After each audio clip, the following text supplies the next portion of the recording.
Now, let's tackle the impact of COVID-19 on global health of the third and first world countries.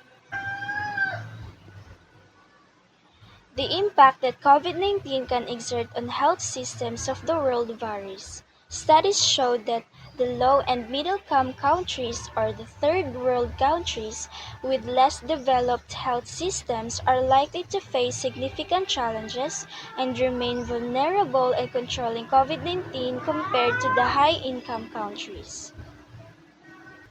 The least developed countries often lack the productive capacity and financial resources to obtain necessary health equipment.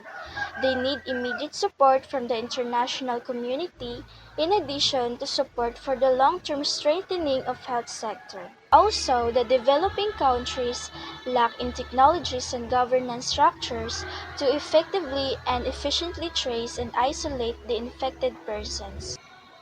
Despite of all the lackings that they also had their own strategies to limit the spread of the coronavirus.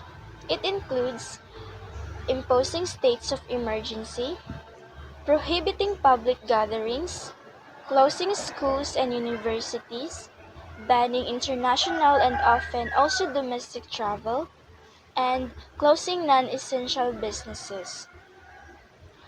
These measures were resorted similar to other countries as well. Now, let's take a look at this graph. This graph is the stringency data of LDCs using the Oxford COVID-19 Government Response Tracker. The orange one is the LDC's average, and the blue one represents the non-LDC's average. As we can see, it can be concluded that the measures in LDCs remain slightly less restrictive than in other countries.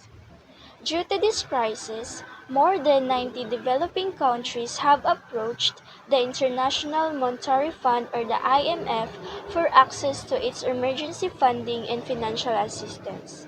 24 of the IMF's low-income member countries are benefiting from immediate debt relief so far. But the IMF is calling for the temporary suspension of debt payments to banks for the poorest developing countries.